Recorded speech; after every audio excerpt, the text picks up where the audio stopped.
Hello everyone, hope you all are in pink of your health. I am Akshay Sharma and in previous lecture we discuss about coordination compounds, coordination spheres and type of metallic ions. अब students हम देखते हैं what is ligand. Ligand होते हैं कुछ neutral molecules या फिर ions which surround the central metal atom और आयन इन ए कॉम्प्लेक्स। अब जो सेंट्रल मेटल एटम से जुड़े हुए मॉलिक्यूल्स होंगे या वो न्यूट्रल हों या फिर माइनस चार्ज कैरी करते होंगे तो उनको हम लिगेंड्स बोलते हैं। जैसे कि पिछले एग्जांपल में कोबाल्ट सेंट्रल एटम है और उसको घेरे रखेगा NH3, तो NH3 यहाँ पर न्यूट्रल मॉलिक्यूल हुआ। और इससे पिछले क्वेश्चन के अंदर Cn वो निगेटिवली चार्ज लिगेंड था। तो इस तरीके से सेंट्रल एटम को घेर कर रखने वाले कंपाउंड्स को हम लिगेंड्स बोलते हैं। ये जो लिगेंड्स हैं ना, कई तरीके के कई पार्ट्स में हम इनको सब डिवाइड कर देते हैं। जैसे कि पहला है मोनोडेंटेट लिगेंड, जिसके मोनोडेंटेट लिगेंड वो होगा जो सिर्फ एक पेयर ऑफ इलेक्ट्रॉन डोनेट करेगा, एक पेयर ऑफ इलेक्ट्रॉन डोनेट करने वाला। बाइडेंटेट, बाई मीन्स टू, तो जो दो पेयर ऑफ इलेक्ट्रॉन डोनेट करेगा या फिर दो साइड से जुड़ सकता है सेंट्रल एटम से, उसको बाइडेंटेट लिगेंड बोलते हैं। इसके साथ टेट्राडेंटेट लिगेंड जो कि चार पेयर ऑफ इलेक्ट्रॉन डोनेट करेगा या फिर चार अलग अलग तरीके से जुड़ जाएगा, उसको टेट्राडेंटेट बोलते हैं। और हेक्साडेंटेट में 6 पेयर ऑफ इलेक्ट्रॉन डोनेट करने वाले लिगेंड होंगे।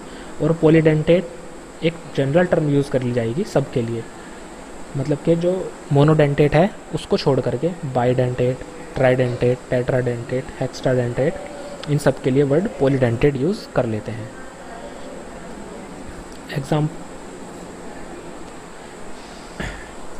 यहाँ पर लिखा हुआ है चिलेटिंग एजेंट्स। ये चिलेटिंग एजेंट क्या होते हैं? चिलेटिंग एजेंट वो कंपाउंड होते हैं जो कि सेंट्रल एटम से जुड़ते हैं एक से ज़्यादा साइड से। अब फॉर एग्जांपल जैसे कि ये बाइडेंटेट लिगेंड का एग्जांपल है ऑक्सलेट आयन C2O4 2 निगेटिव। तो यहाँ पर जो ये डाइडेंटेट ऑक्सलेट है वो दो साइड से जुड़ सकता है, इसको इसीलिए चिलेटिंग कंपाउंड बोलते हैं जो चेन बनाते हैं। ओके स्टूडेंट्स, अब हम एक एक करके इन डेंटेट्स के बारे में या उनके एग्जांपल्स को कंसिडर करेंगे। जैसे पहला एग्जांपल है मोनोडेंटेट का। मोनोडेंटेट कई सारे एग्जांपल हैं, जैसे H2O मॉलिक्यूल है वो एक ही साइड से जुड़ेगा, Cn ये भी एक ही साइड से जुड़ेगा, और जो NH3 है वो भी एक ही साइड से जुड़ेगा। इसके अलावा NO2 negative, SCN negative, OH negative और X हेलोजेंस, ये सब कंपाउंड्स हैं जो कि मोनोडेंटेट यानी एक ही साइड से जुड़ेंगे। एग्जाम्पल है कोबाल्ट का NH3 के साथ, जो NH3 का मॉलिक्यूल है वो एक ही साइड से जुड़ेगा थ्रू नाइट्रोजन। तो इस तरीके के एग्जाम्पल होते हैं मोनोडेंटेट लिगेंड के लिए। इनको हम पर्टिकुलर आगे चल के और डिटेल में समझ लेंगे, पर फिलहाल हमें सिर्फ यहाँ मोनोडेंटेट लिगेंड क्या होता है वो समझना है। इसी तरह से बाइडेंटेट लिगेंड या फिर डाइडेंटेट बोलते हैं। इसमें क्या बताया, जो दो पेयर ऑफ इलेक्ट्रॉन डोनेट करता है उनको बोलते हैं। जैसे कि एग्जांपल हुआ ऑक्सलेट का C2O4 2 निगेटिव।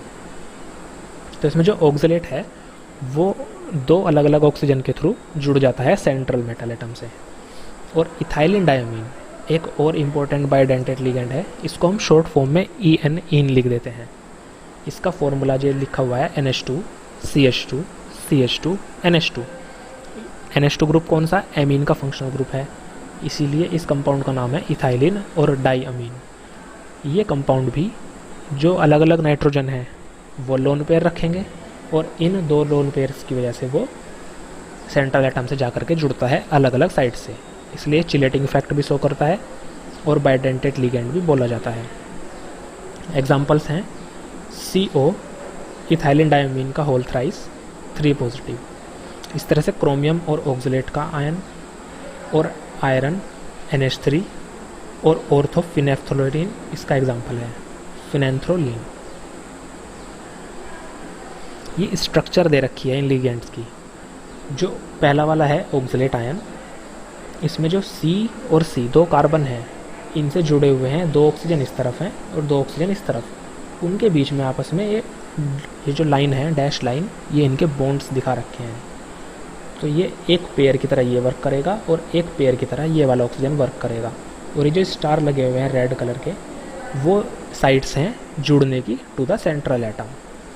और ये जो इथाइलिन डायमीन का मॉलिक्यूल है, यहाँ पर NH2 NH2 इस तरफ दिखाए हुए हैं, डैश लाइन है इलेक्ट्रॉन के लिए, और रेड स्टार लगे हुए हैं, ये साइट्स हैं जो जुड़ेंगी जाकर के सेंट्रल एटम से। तो जो इथाइलिन डायमीन है वो नाइट्रोजन के थ्रू जुड़ता है टू द सेंट्रल एटम। ये इनकी स्ट्रक्चर्स शो कर रखी हैं। ऑक्सलेट आयन के अंदर ये जो M है, M मेटल को डिनोट कर रहा है, मेटल आयन को। ये मेटल आयन से जुड़े हुए यहाँ और यहाँ ये दो ऑक्सीजन्स हैं जो जुड़े हुए हैं, और ये ब्लैक कलर के जो डॉट्स हैं ये कार्बन है, और ये जो दूसरी रेड हैं ये दूसरे ऑक्सीजन के एटम्स हैं। तो इस तरीके से ऑक्सलेट आयन डाइडेंटेड लिगेंड जुड़ता है मेटल से। और इथाइलिन डायमीन वो किस तरह से जुड़ता है? ये जो मेटल है, metal ion NH2 CH2 CH2 NH2 इस तरीके के मॉलिक्यूल हैं, और नाइट्रोजन साइट के थ्रू इलेक्ट्रॉन पेयर डोनेट होते हैं। एक पेयर इधर से डोनेट होगा मेटल को और एक पेयर इधर से। तो इस तरीके से ये डाइडेंटेड लिगेंड की तरह वर्क करता है इथाइलिन डायमीन। अब ये एक स्ट्रक्चर बना रखी है, किसका मॉलिक्यूल है? CO in whole thrice 3 positive. ये कोबाल्ट और इथाइलिन डायमीन का कॉम्प्लेक्स कंपाउंड है। बीच में जो मोटा सा स्फेयर दिखा रखा है ये कोबाल्ट है, और ये स्मॉल स्फेयर्स जो हैं वो इथाइलिन डायमीन के मॉलिक्यूल्स हैं। अब यहाँ पर तो इथाइलिन मॉलिक्यूल्स 3 हैं, और यहाँ पर हमें 6 स्फेयर्स दिखा रखे हैं। इसका क्या मतलब हुआ स्टूडेंट्स? इसका ये मतलब है कि ये जो दो रिबन से जुड़े हुए दिख रहे हैं ये बॉन्ड है इन दोनों नाइट्रोजन के थ्रू। ये जो रिबन दिखा रखा है ये कार्बन की चेन है। एक मॉलिक्यूल इथाइलिन डायमीन का इधर से जुड़ा हुआ है इन दोनों का, एक इथाइलिन डायमीन का मॉलिक्यूल इधर से जुड़ा हुआ है जहाँ पर रिबन हुआ है, और तीसरा इथाइलिन डायमीन इधर से जुड़ा हुआ है थ्रू नाइट्रोजन एटम्स। तो इस तरह से हम इथाइलिन डायमीन यानी कि जो डाइडेंटेट हैं इन जनरल उनकी स्ट्रक्चर ड्रॉ करते हैं। बीच में तो हम सेंट्रल एटम लिखते हैं, और साइड में लिखते हैं कोऑर्डिनेशन नंबर के थ्रू कितना कंपाउंड जुड़ा हुआ है, किस थ्रू, मतलब कि किस एटम के थ्रू जुड़ा हुआ है। और यहाँ पर अगर हम कोऑर्डिनेशन नंबर की बात करें तो सेंट्रल एटम से कितने बॉन्ड बने हुए हैं? 1 2 3 4 5 और 6। तो इस कंपाउंड का जो कॉम्प्लेक्स कंपाउंड है इसका कोऑर्डिनेशन नंबर यहाँ पर सेंट्रल एटम का है 6, ना कि 3। अब आते हैं हेक्साडेंटेट लिगेंड्स। जो हेक्साडेंटेट लिगेंड्स हैं वहाँ पर 6 साइट्स होंगी जुड़ने के लिए टू द सेंट्रल एटम, या फिर ऐसा बोल सकते हैं 6 पेयर ऑफ इलेक्ट्रॉन्स डोनेट करे जाएंगे बाय द लिगेंड। इसके लिए एग्जांपल है EDTA, जिसका फुल फॉर्म होता है ethylene diamine tetra acetate. E for ethylene, D for diamine, T for tetra, A for acetate. ये स्ट्रक्चर है। CH2COO का होल ट्वाइस, ये एसीटेट आयन है। 2 एसीटेट आयन इधर, 2 एसीटेट आयन इधर, तो ये हो गए टेट्रा यानी कि 4 एसीटेट आयन। और बीच में इथाइलिन डायमीन है, NH2 CH2 CH2 NH2। और जो एमीन्स के हाइड्रोजन्स हैं उनको हटा करके उनको रिप्लेस किया गया है एसीटेट आयन के थ्रू। तो ये बन गया इथाइलिन डायमीन से ही बना है ethylene diamine tetra acetate. Example है Fe EDTA 1 negative, CO EDTA 1 negative.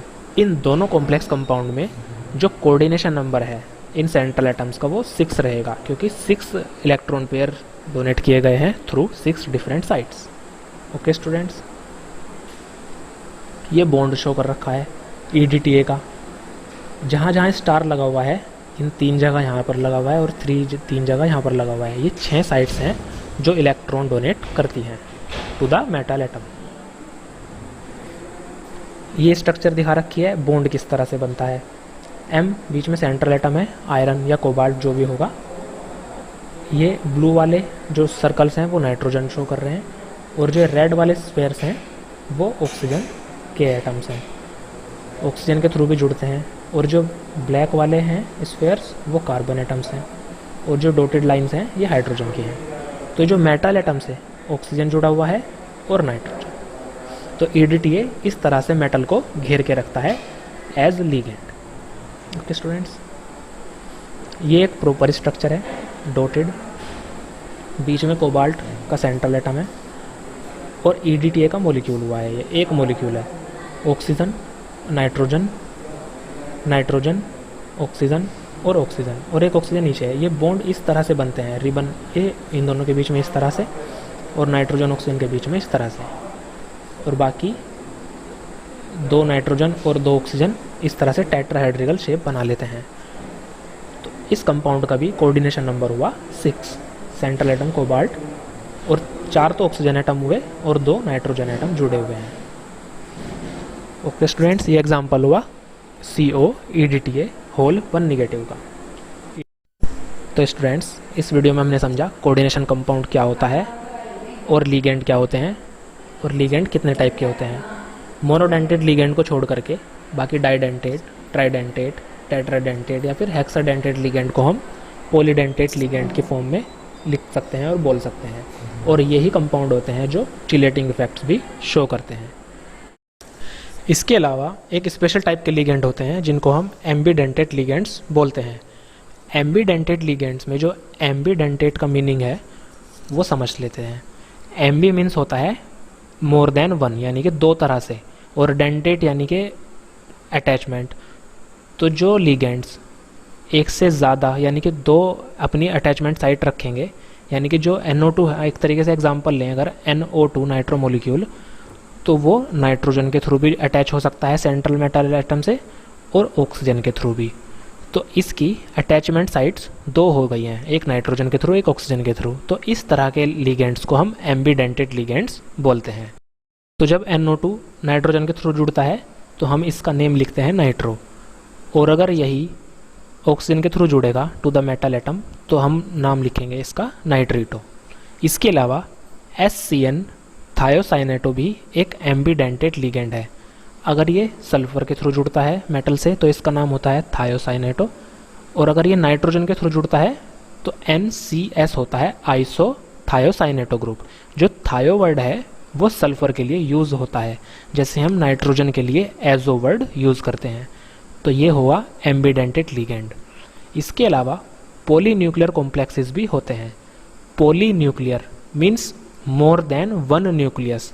तो जो कॉम्प्लेक्स कंपाउंड एक से ज़्यादा सेंट्रल एटम रखेंगे, या 2 सेंट्रल एटम बोल सकते हैं, तो उनको पॉलीन्यूक्लियर कॉम्प्लेक्सेस बोलते हैं।